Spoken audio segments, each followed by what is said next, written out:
E olha que assim, o Atlético vive um período muito turbulento, não só pelos caras importantes que saíram, mas por muitos jogadores do time titular envolvidos em negociação. É o Vitor Roque conversando com o Barcelona, é o Bento que foi procurado pelo Benfica, tem mais gente agora que eu tô me lembrando. Assim, o Terans agora foi vendido para o futebol mexicano, então tem muita coisa acontecendo no Atlético Paranaense.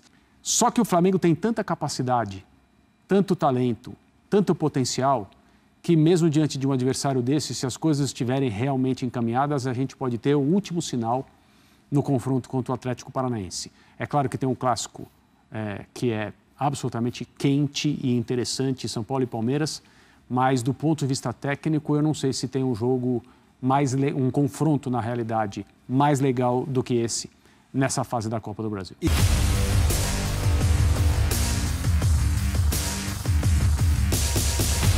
Salve, nação! Saudações rubro-negras! Separei para vocês aqui um vídeo top, tudo sobre a decisão entre Flamengo e Atlético Paranaense. Galera, o vídeo tá top, bem informativo, merece o seu like, a sua inscrição aqui no nosso canal se você é Mengão, se você é Flamengo e acredita na classificação do Flamengo para as semifinais da Copa do Brasil. Então, ó, inscreva-se no canal e ative o sininho. Tamo juntos! As imagens são da ESPN Brasil, Grupo Disney. Link na descrição como créditos, canal aqui do YouTube. Vamos ver então o que o Vitor Bueno do Atlético Paranaense falou. Uma competição diferente. Confesso a você que a partir de amanhã o Wesley deve nos passar aquilo que ele pensa para o jogo, da forma que nós vamos enfrentar o Flamengo. Mas é uma competição totalmente diferente. Temos o primeiro jogo fora de casa. Tentar fazer um grande jogo para trazer o resultado vivo aqui para o segundo jogo. Chegou a hora. De novo. Tá animado? Arrepiou! Sem vento no Rio de Janeiro, o Flamengo nos últimos 10 jogos no Maracanã contra o Atlético Paranaense. 6 vitórias, 2 empates e 2 vitórias. Óbvio que o domínio é do cara. Mas até acho bem honesto você ser visitante no Maracanã e conseguir 2 vitórias e 2 empates em 10 jogos. É o seguinte, informação muito importante. A reunião na CBF entre Fernando Diniz e a Confederação Brasileira de Futebol, os homens que controlam o futebol brasileiro, está encerrada e Fernando Diniz assinou o contrato. Ele é, sim, o novo técnico da seleção de forma interina até o meio de 2024. Amanhã haverá uma coletiva de imprensa às 3 da tarde. Portanto, 15 horas na sede da Confederação, coletiva de imprensa em que mais informações serão passadas. Já já a gente volta à CBF para conversar com o Pedro Ivo Almeida sobre esse resquício de noite, sobre essa parte final do noticiário da seleção brasileira, mas de qualquer forma, reunião encerrada, contrato assinado, Fernando Diniz é o técnico interino da seleção até 2024. Eu não duvido nada do Diniz ser demitido do Fluminense até ele estrear na seleção brasileira, porque o Fluminense tá, ó, só caindo. Vai seguir nesse tema, Flamengo, Atlético Paranaense. Concorda, Zupac? Assim, você visitar o Flamengo, ganhar 2, empatar 2, lembrando que tem a volta. Sim. E a volta em Curitiba, aí o Atlético é uma maldição que o Flamengo tinha em Curitiba, não só em relação ao Furacão. Isso, cara? Eu lembro que com Curitiba, uma vez eu fiz uma matéria sobre isso, agora eu não vou lembrar os números. Mas com o Paraná Clube, havia uma maldição em Curitiba, rubro-negra. E agora o Atlético Paranaense, o grande líder dessa maldição. E uma dessas vitórias no Maracanã, se eu não me engano, foi o 3-0 na semifinal de 2021, que o Atlético vai para a final contra o Atlético Mineiro e aí perde do Atlético Mineiro, mas recentemente o Paranaense eliminou o Flamengo, né, dentro do Maracanã. É um confronto equilibrado, é claro que o Flamengo é melhor do que o Atlético Paranaense, mas o Furacão tem se mostrado muito forte nesse tipo de jogo. Passou por uma ruptura pesada, né, com a saída do Filipão e do Paulo Turra e reagiu muito bem. Eu acho que o Atlético deu sinais, pelo menos no curto prazo, de uma reação muito segura, muito consistente nas mãos do Wesley Carvalho. E olha que assim, o Atlético vive um período muito turbulento, não só pelos caras importantes que saíram, mas por muitos jogadores do time titular envolvidos em negociação. é o Vitor Roque conversando com o Barcelona, é o Bento que foi procurado pelo Benfica, tem mais gente agora que Teran saiu? Assim, o Teranza agora foi vendido para o futebol mexicano, então tem muita coisa acontecendo no Atlético Paranaense e o time tem mostrado em campo que não tem sentido o golpe. Inclusive, tem jogado até, em termos de desempenho, melhor do que vinha jogando na reta final do Paulo Turra. E o Flamengo é um time que vem crescendo nas mãos do Sampaoli, mas sempre fica uma dúvida, né? Porque quando o Flamengo vai bem, ele vai muito bem. Agora, quando as coisas não estão bem, a tragédia também está sempre perto de acontecer. De uma derrota um pouco mais larga, aquele monte de contra-ataque que começa a tomar e fica complicada a situação dentro do jogo. Então é um pouco imprevisível o cenário. É um confronto equilibrado, com o Flamengo com uma pequena vantagem e com uma premissa de 2 bons jogos. Eu espero, acho que assim, olhando para os 4 confrontos de quartas de final, os que eu espero o melhor nível técnico apresentado nos 2 jogos entre Flamengo e Atlético Paranaense, a começar pelo jogo de amanhã no Rio de Janeiro. Concordo contigo. Eu tenho uma alta expectativa desse duelo, André, e eu te pergunto, o que você imagina para esse confronto e quanto um baque, e aí um baque eu não estou falando de uma derrota acachapante, mas só não dominar, não se impor diante do Atlético, que já provou que não pode ser tratado como azarão em confronto nenhum, mesmo com todo o repertório que tem o Flamengo de talentos. Quanto isso é um passinho para... Nesse processo de consolidação, tomar ali um cruzado de direita do Furacão, geraria... Que cara pessimista, cara. Ele só vê o lado pior pro Flamengo. Que isso? A perna bamba do Flamengo, você acha que ele já passou dessa fase? Eu acho que a gente vai ter respostas mais claras nesse confronto. Esse é o confronto que testa mesmo o momento do Flamengo, que aparentemente é um momento bom, muito distante ainda do que o Sampaoli imagina para esses jogadores, mas já, digamos, encaminhado, já tá na estrada, né? Não está naquele trecho urbano em que anda para, já pegou a estrada e já está acelerando. Agora, assim como o Gustavo, eu também acho que o Atlético Paranaense, é verdade que a amostra é pequena, desde a saída do Paulo Turra, vem jogando melhor sob o comando do Wesley e as coisas funcionando de um jeito que até me surpreendem. Porque realmente o Gustavo falou uma coisa que é verdade. Se você pensar fora do campo, tem muita notícia ligada ao time do Atlético Paranaense, enquanto o desempenho prossegue. E isso é incomum.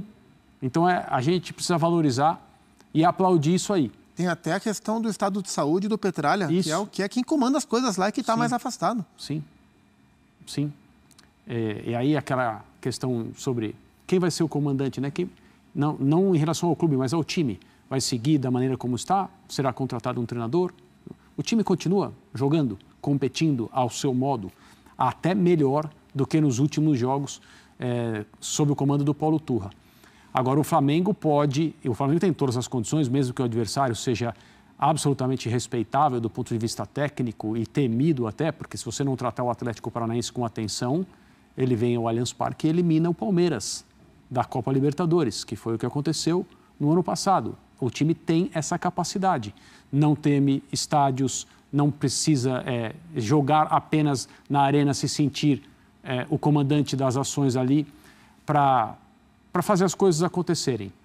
Só que o Flamengo tem tanta capacidade, tanto talento, tanto potencial, que mesmo diante de um adversário desse, se as coisas estiverem realmente encaminhadas, a gente pode ter o último sinal no confronto contra o Atlético Paranaense. É claro que tem um clássico que é absolutamente quente e interessante, São Paulo e Palmeiras, mas do ponto de vista técnico, eu não sei se tem um jogo um confronto, na realidade, mais legal do que esse nessa fase da Copa do Brasil. E tem um confronto individual, tem uma questão envolvendo centroavantes, não só em relação ao Flamengo, Atlético Paranaense, mas a futebol brasileiro, né? Os valores de Pedro e Vitor Roque. Vamos colocar na tela números para a gente falar, né? O Pedro, nesta temporada, foi titular em 28 jogos dos 33 em que participou, 25 gols, 4 assistências, leva 81,5 minutos para marcar. Vitor Roque jogou 29 jogos, 22 como titular, 15 gols, 5 assistências, 101,2 minutos para marcar. Só que o Vitor Roque, desses 15 gols, 6 nos últimos 5 jogos, ele tá on fire. E nos 5 ele marcou. Não é que ele fez 3 e 3, não, ele fez 1, 2, 1, 1. Vivendo uma fase espetacular, vai pro Barça, e resolve. Qual o tamanho de um duelo no futebol brasileiro, de um jogo que tem de um lado o Pedro, do outro o Vitor Roque? E olha que a gente acabou de vir de um duelo entre Vitor Roque e Hendrick, né? Que é o futuro, é o duelo do futuro, e os dois marcando, os dois jogando muito bem. E o Vitor Roque vem fazendo tudo isso, de novo, durante negociações sobre o seu futuro. Então, assim, mostra de maturidade muito grande, gosto muito de vê-lo jogar. É um jogador moderno, de novo, já falei isso aqui algumas vezes. Não me parece o jogador mais refinado tecnicamente, um fenômeno do ponto de vista técnico, um craque, aquela coisa, o Ronaldinho, o bruxo. Não, mas ele é um jogador moderníssimo e eu gosto muito de vê-lo jogar. E o Pedro é um centroavante completo também, né? Com outra característica, outro perfil, com uma semana também de proposta muito elevada. Se eu não me engano, foi o Vene Casagrande que trouxe os valores, né? 30 milhões de euros era o que os árabes queriam pagar para o Flamengo. 30 milhões de euros para um jogador de 25, 26 anos de idade, é muita coisa. E o Pedro não quis, não sei o que o Flamengo faria se o Pedro falasse quero ir. Se o Flamengo falaria não, como falou não para o Palmeiras, ou se falaria sim porque é muito dinheiro e é futebol árabe, né?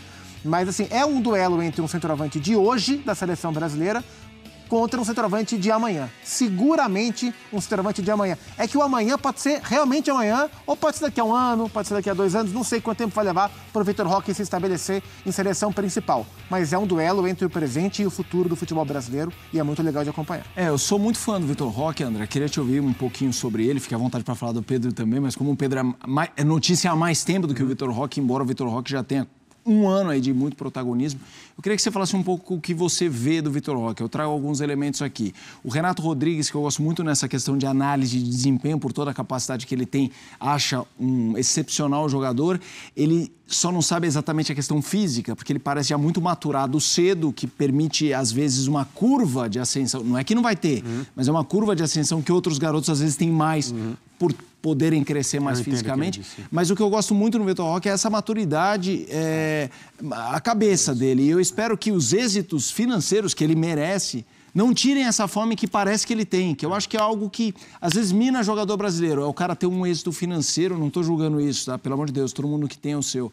Mas, às vezes, o êxito financeiro vem antes do êxito profissional, e aí a fome se dilui. E não parece ser o caso, eu torço para que não seja. Eu não conheço o Vitor Roque, nunca falei com ele, mas pelo que eu vejo em campo, e é claro que a gente pode se enganar, se bem que, né, ali o retrato é o que importa, né? O que mais importa é o que acontece em campo, exato. Onde o jogador se mostra, é o desempenho, é a pura essência daquilo que ele quer fazer.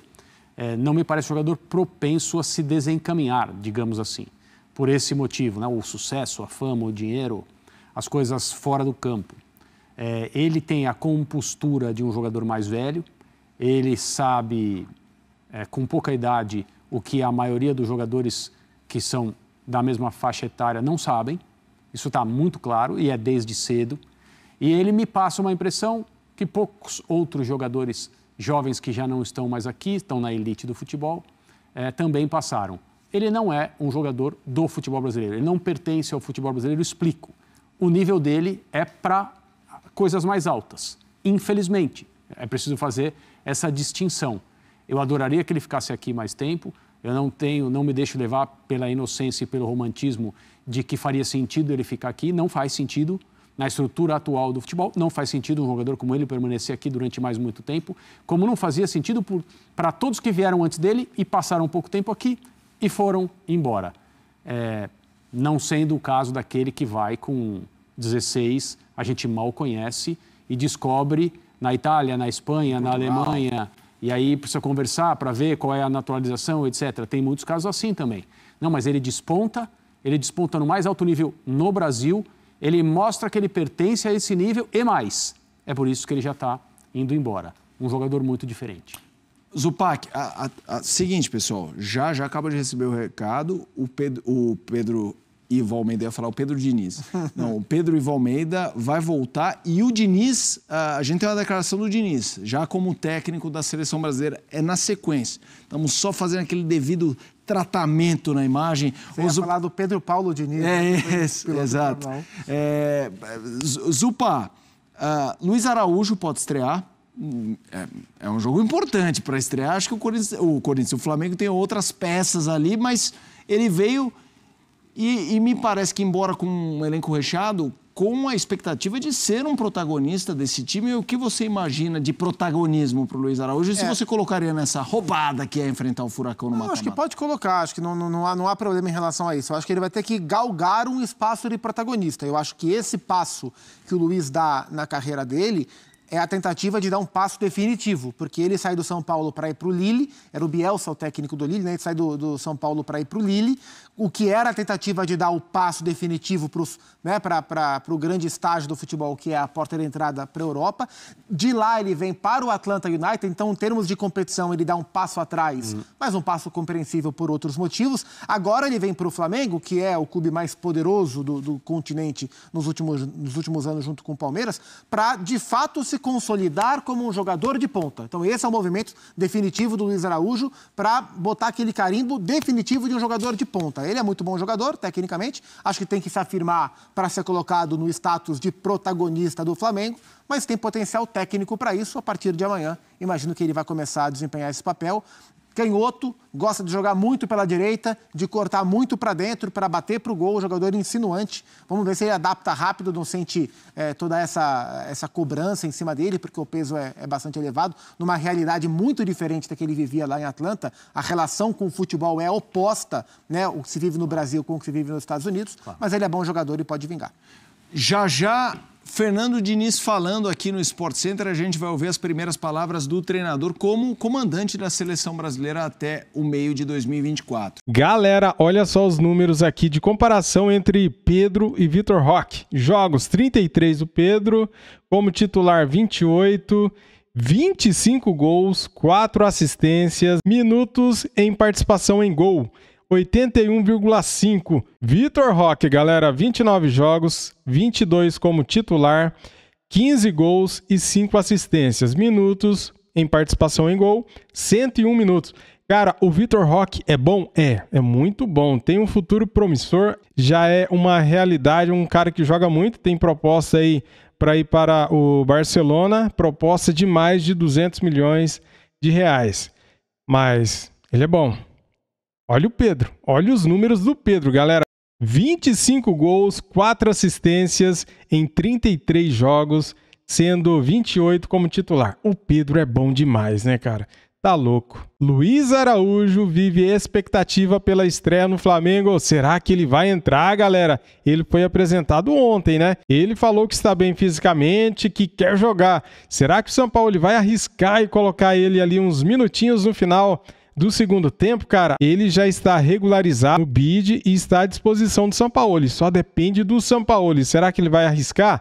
Ele é ponta direita. Na hora que o Everton Ribeiro sair, ele pode entrar uns minutinhos, né? O que você acha, cara? Eu gostaria muito de ver o Luiz Araújo estreando no Mengão. Maracanã vai estar lotado, galera. Mais de 65 mil ingressos vendidos. Então vai ser uma festa maravilhosa. Tomara que o Flamengo esteja naqueles dias e jogue muita bola, galera. É isso que eu quero, é isso que você quer também, né?